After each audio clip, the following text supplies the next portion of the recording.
bit afraid of our fleet. You should be. Personally, I give us 1 chance in 3. Sean Connery plays the commander of a super-secret Soviet nuclear submarine that both the Russians and the Americans want to capture in the hunt for Red October. It's one of 5 new movies we'll be reviewing this week on Siskel and Ebert. I'm Gene Siskel of the Chicago Tribune. And I'm Roger Ebert of the Chicago Sun-Times. Our first movie is The Hunt for Red October, and this is a slick, intelligent, well-constructed movie version of the best-selling novel by Tom Clancy. Set in the Cold War year of 1984, it tells the story of a renegade Soviet submarine skipper played by Sean Connery who devises a scheme to defect to the United States and bring the latest Soviet submarine right along with him. Connery's plot begins when he murders the Communist Party political official who is on board as part of a system of checks and balances. I want you and the doctor to witness this. I'm removing the political officer's missile key. Carry on. And I'm keeping it myself. Captain, I think we should report this to Red Fleet Command. I'm afraid that's impossible, Doctor. Our orders are for strict radio silence. Orders, sir. That's all long enough. Yes, sir. This is most unnerving, Captain. The reason for having 2 missile keys is so that no one man may what? May arm the missiles.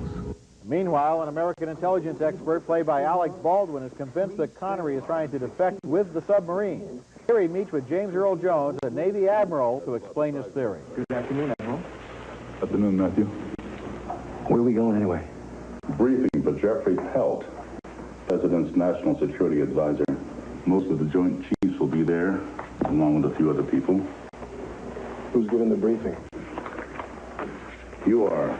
Beneath the sea and the submarine Red October, Connery justifies his plan to the men he trusts. You had to make a political statement. Or was it something deeper, Captain? Something that made you unable to simply slip away? Was it ego, Captain? We each have our reasons, Victor. My own began the day I was handed the blueprints for this ship. A ship which had but one use. Desperate to prove his point, Baldwin, the American intelligence man, has himself flown to a rendezvous with an American sub that's near the Red October. Okay, back you go. And then he tries to convince the American sub skipper, played by Scott Glenn, not to attack Red October. The Russians will stop at nothing to prevent Ramius from defecting. They are desperate. They've invented this story that he's crazy because they need our help to sink him before he can safely contact us. Weapons control, I want full safeties. We're so close. I want those fish coming back at us. Full safety, aye, sir. Captain, I know this man. In movies like this where you have a lot of different cast members, a little typecasting helps out a lot. And the performances of Connery, Baldwin, and Glenn provide a strong center to the film. What's also a little surprising is how easy the plot is to follow. If you've read Tom Clancy's book, as I have, you may remember what a complex plot it had. In the movie, everything is clear as crystal, and that helps the suspense a lot. There's one strange contradiction about the movie, though. They've done a great job of reproducing the insides of submarines in this movie. They look absolutely authentic, to me anyway, having never been in a submarine. But the underwater shots of the outsides of the subs are sort of murky and disappointing. I don't know, maybe nuclear submarines just plain look like big, bloated gray whales, and there's nothing you can do to make them look any sexier. Have you been on the outside of a submarine? Actually, down at the Museum of Science and Industry, but that was a German U-2 boat from World War II, so I'm not exactly up to date. I think they probably got both parts right. I think that the insides of the submarine, all that stuff, this is a good how-to movie. I think we learn how people operate on a submarine. At the same time, I think that what's interesting is we also learn how the intelligence community works.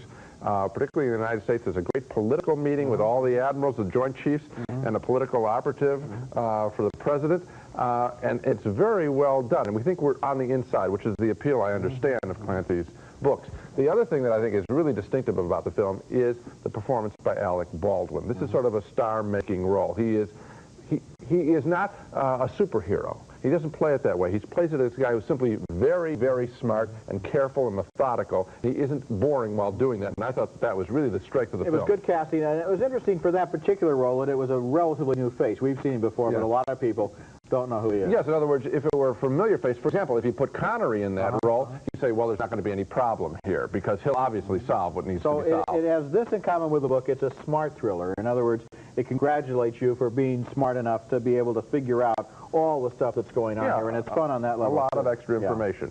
Okay, next film, and it's a music-filled comedy called House Party, following a day in the life of a middle-class black teenager as he dodges his stern father's wrath because he wants to attend a neighborhood house party. But trouble at school presents a roadblock. You know what? You're going to spend your night tonight thinking about your priorities after you finish your damn homework. That's what you're going to do.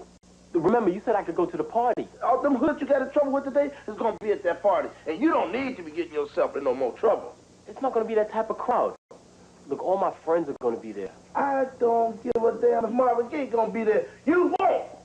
Against his father's wishes, the boy nicknamed Kid manages to sneak away to the party where he is drawn to a couple of girls.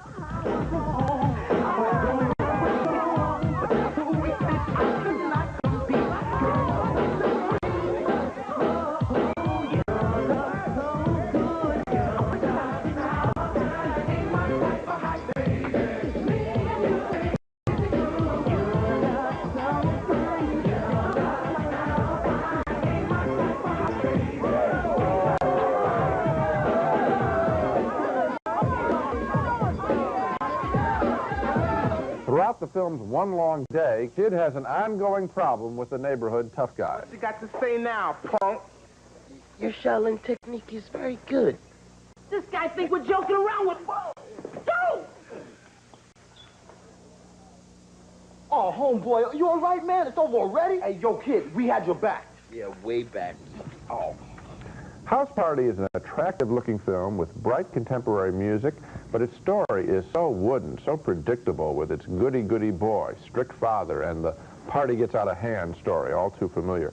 There are little nods to social responsibility involving safe sex, but those moments don't save this picture. Gee, I really disagree with you about this movie, Gene. I think it's a lot of fun, and I think it's very fresh, and I don't think, A, that the boy is goody-goody. He certainly is, and he gets in a lot of trouble, and he's got all the normal appetites of any teenager. And I thought the character of the father was especially interesting, because here's a guy who wants to do the right thing by his son. He's not trying to be some strict father, like you say. He's trying to be a good father, and that's what the movie is about. The normal kind of competition between a parent who's worried about the welfare of his child and the kid who, like any kid, wants to go to the party that all of his friends are going to. Well, I thought that this stuff was very standard. I mean, in other words, I when think have you seen a movie like this about teenagers of any race, let alone black teenagers? Oh, I think that this is a... Can't name one.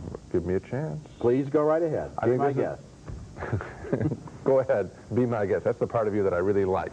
I think that the film like 16 Candles or a picture like Risky Business is a much more sophisticated way of presenting the same thing with the tough parents and the kids that want to have a good time. There wasn't a scene in the film that surprised me except the awkward, and I guess they're going to be awkward until we get more of it, the scenes involving the safe sex. Oh, that's come unusual. on, now how about this? How about all of the insights it has into the various, the class structure within this black community? The girl who lives in public housing and whether she can be as popular as the girls who live in houses with their families. The only thing that's fresh is the color.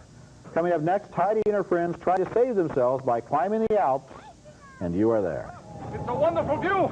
Everyone should see it. And this is one of those movies that tries to commit suicide by hammering itself over the head with its own good intentions. The movie stars little Juliette Caton as Heidi, a Swiss girl who was sent to a private school in Italy just as World War I is breaking out. Sadly, she says goodbye to her kindly old grandfather and her best friend Peter, who is played by Charlie Sheen and who she hopes to marry someday. I'm afraid. I won't see you again. Don't be silly. You'll be back at Christmas. Life is happy in the school until the students are thrown out by the Italian army. Schoolmistress Leslie Carone keeps the girls' spirits up until the evil owner of an orphanage shows up to take the girls. Not children. You will catch your death of cold if you go out dressed that way. Put on your coats and bring a single change of clothing. No teddy bears, no dollies. The orphanage doesn't turn out too well. It's a forced labor soap factory, and so the brave girls try to escape across the mountains. When the evil orphanage master catches them and tries to drag them back down the mountainside, Charlie Sheen flies to the rescue on his skis.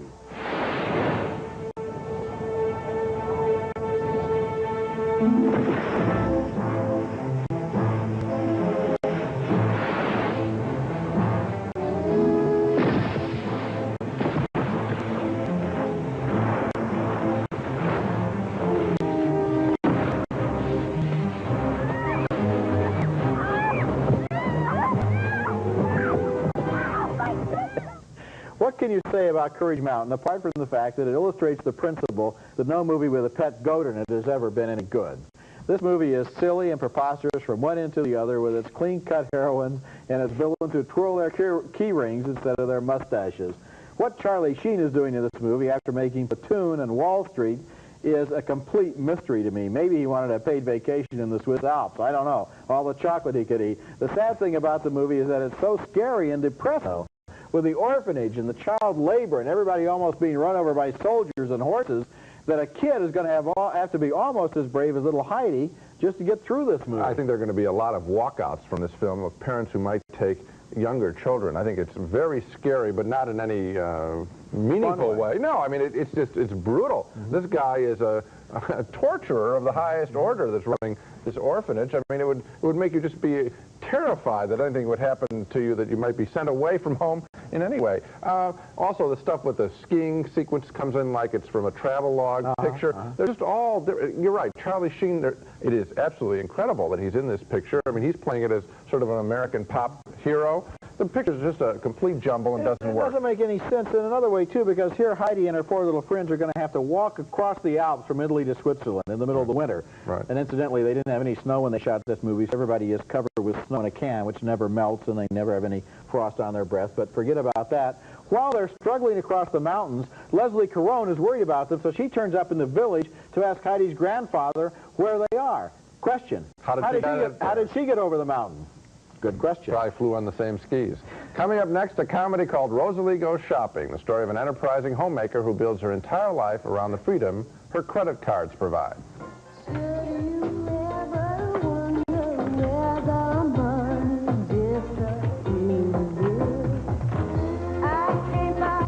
Our next film is a comedy called Rosalie Goes Shopping, made by the West German filmmaker Percy Adlon, known for his colorful films Sugar Baby and Baghdad Cafe.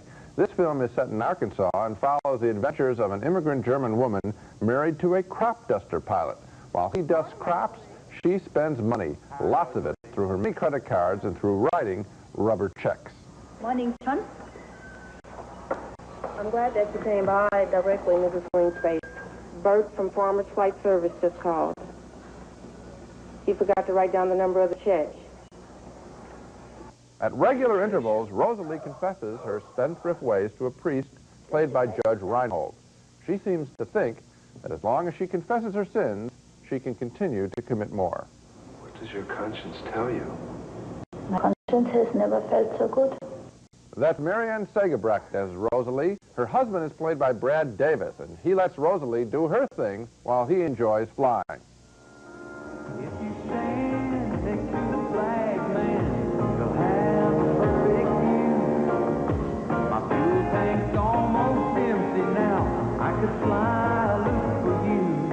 The real strength of the movie is in scenes like that flying sequence, so colorfully shot by Percy Adlon. He's one of those gifted filmmakers who seemingly doesn't know how to make an uninteresting shot. But I don't think the story works as well as the look of the film. Obviously, we're living in a time of easy credit, too easy credit, and that's not a fresh topic of discussion, and I don't think Rosalie Goes Shopping adds anything to it. The way he tells the story visually, though, that is special. Well, I think it adds something new to it, and that is that Marianne Segebrecht, who is such an interesting actress, handles everything with such a wonderful charm as she's cheating the bank and stealing tickets from her parents and mortgaging her children's possessions and kiting checks and so forth. Let me ask you.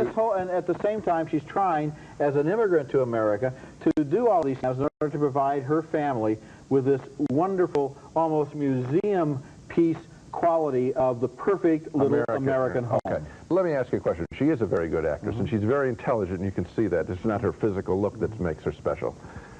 Do you think she doesn't know what she's doing? You see, I think the film is trying to have it both ways, that she, it's trying to be a comment on America and the easy credit. At the same time, is she innocent or not? I think she would know. As I read her, I think she would know exactly what she's doing. She's in denial, Gene. What she's doing is she knows what she's doing, and yet she doesn't want to admit what she's doing. She's into comic denial, not real denial. It's like she does it, and then she kind of forgets that she did it. That's what I mean.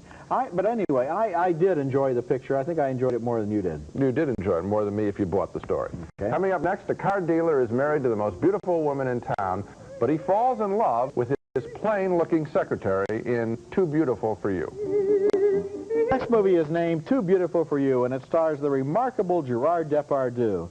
This is a French actor who seems to be able to play almost any kind of character. He's in a lot of movies, and his range is great, and his quality is always very high. His recent really big roles were quite different. He played the hunchback farmer who is robbed of his land in Jean de Florette.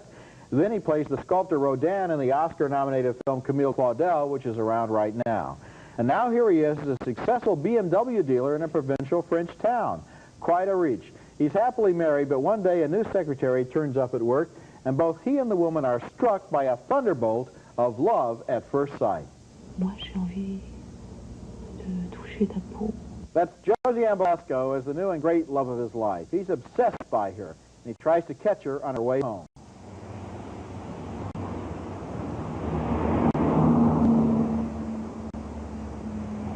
Some of the best scenes in this movie simply express that woman's happiness.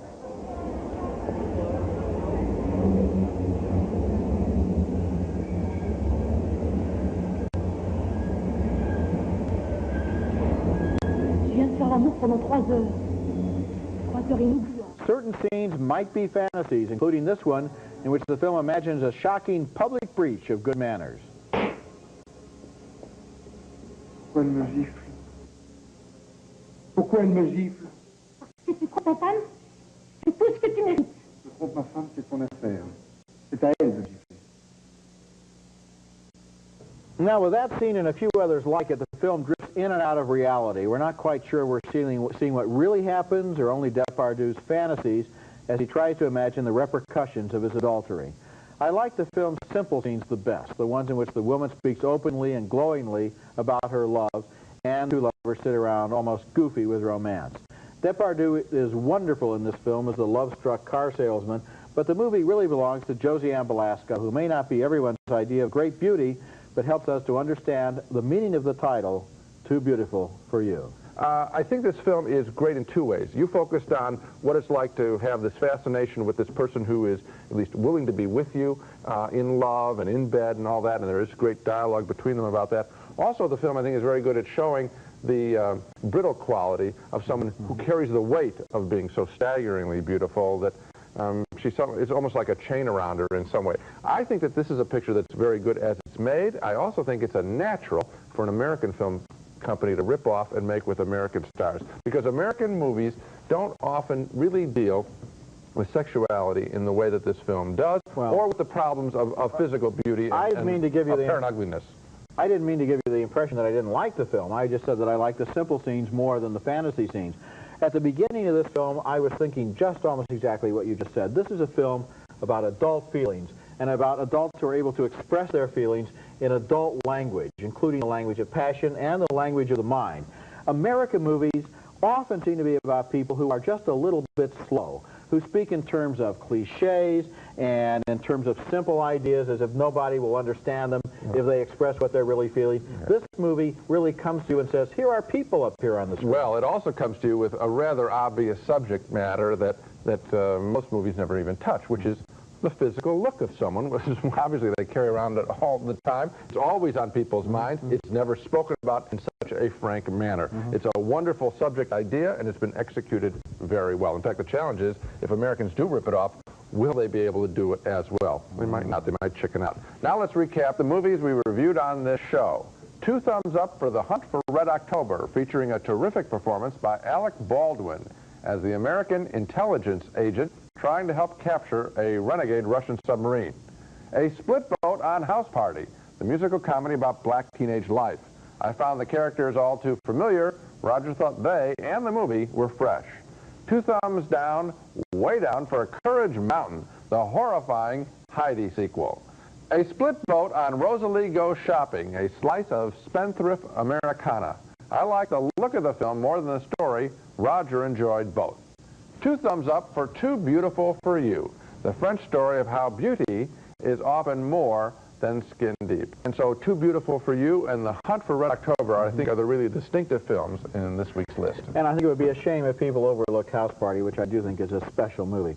That's it for this week. Next week we'll be back with the romantic comedy Joe versus the Volcano, starring Tom Hanks and Meg Ryan, and Bad Influence with